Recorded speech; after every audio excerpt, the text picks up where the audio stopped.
Good evening all of you. आपका फिर से स्वागत है चंदन क्वालिटी क्लासेज में। और आज चंदन क्वालिटी क्लासेज में मैं आपको जो टॉपिक पे डिस्कस करने वाला हूँ उसका नाम है रेडविन एनालिसिस। ये एक बहुत ही इम्पॉर्टेंट प्रोसेस है क्वालिटी का, रेडविन एनालिसिस। तो आज आपको मैं इसके बारे में एकदम डीपली बताऊँगा कि रेडविन एनालिसिस क्या होता है। और आज की क्लास अगर आप पूरी तरह से अटेंड करते हैं तो डेफिनेटली आपको किसी भी इंटरव्यू में अगर कोई भी बंदा रेडविन एनालिसिस के बारे में पूछता है, जो कि जनरली क्वालिटी के क्वेश्चन में पुटअप किया ही जाता है, तो आप उसमें कोई आपको दिक्कत नहीं आएगी, कोई प्रॉब्लम नहीं आएगी।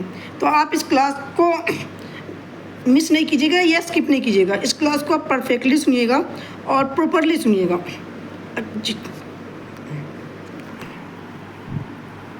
तो जो रेडविन एनालिसिस है और प्रॉब्लम सॉल्विंग मेथड है, जो कि बेस्ड होता है क्वालिटी कंट्रोल सर्किट मेथड पे।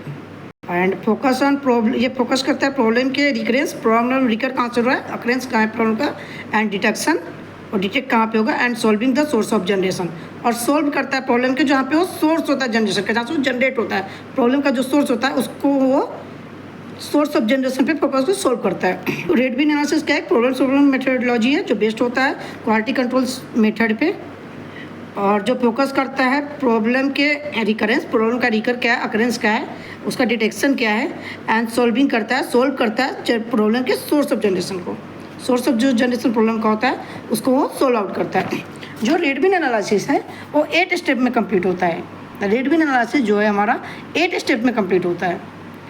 तो पहला स्टेप क्या होता है कि जितने भी रेडविन एनालिसिस, पहली बात कि रेडविन एनालिसिस जो होता है, कोई भी पूछे तो रेडविन एनालिसिस मशीनों के लिए होती है, मशीन के डिफेक्ट के लिए होती है। ये नहीं कि प्रोसेस में कोई नॉर्मल डिफेक्ट है उसके लिए, नहीं, रेडविन एनालिसिस सिर्फ मशीन के डिफेक्ट के लिए होता है।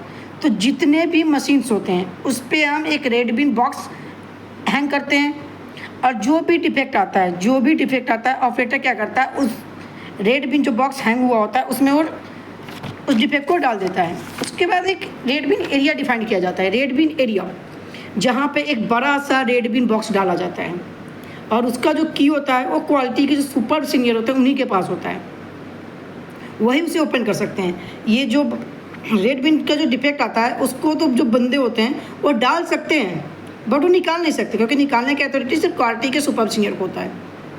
तो जितने भी डिफेक्ट होंगे वो शिफ्ट इंड में या एक फिक्स टाइम पे वो रेडविन बॉक्स में डाल देंगे ऑल मशीन का। ये हमारा पहला प्रोसेस हो गया कि बंदे क्या करेंगे, रेडविन जितने भी डिफेक्ट होंगे वो रेडविन बॉक्स में डालेंगे। उसके बाद क्या होगा कि जितने भी डिफेक्ट है सबको सिस्टम पे या क्या होगा कि रिकॉर्ड किया जाएगा, सबको रिकॉर्ड किया जाएगा।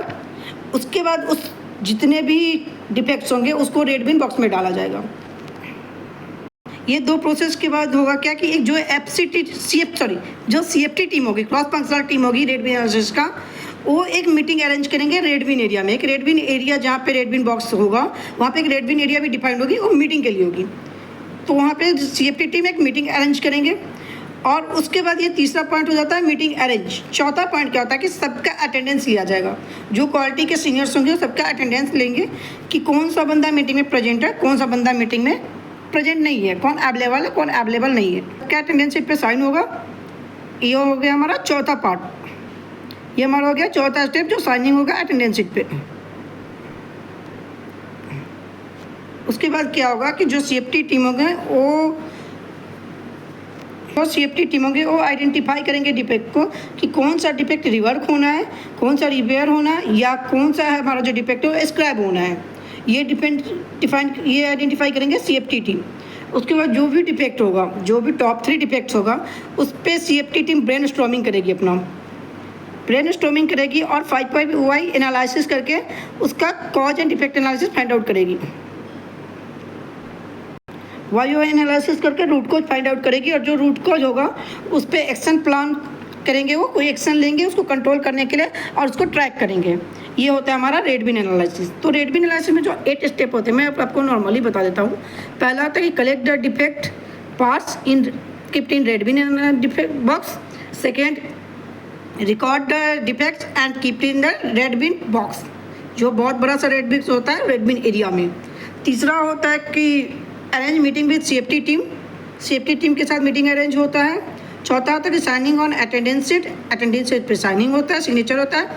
उसके बाद आइडेंटिफाई करते हैं सेफ्टी टीम, डिसीजन लेते हैं कि कौन सा डिफेक्ट हमारा रिवर्क होगा, कौन सा डिफेक्ट का रिपेयर होगा या कौन सा डिफेक्ट का स्क्रैप होगा, कौन सा डिफेक्ट स्क्रैप वाला जिसका ना तो रिवर्क होगा ना रिपेयर होगा। छठा होता है कि जो सेफ्टी टीम है वो ब्रेन स्टॉर्मिंग करती है, और ब्रेन स्टॉर्मिंग करने के बाद जो साधना पॉइंट है वो वाइवा एनालिसिस करके root cause analysis find out करते हैं। और आठवां में क्या होता है, आठवां जो हमारा वो जो रूट कॉज फाइंड आउट करते हैं उस पर एक्शन लेते हैं और उसको ट्रैक करते हैं, मॉनिटरिंग करते हैं कि वो इशू जो है वो कंट्रोल हुआ या ना हुआ।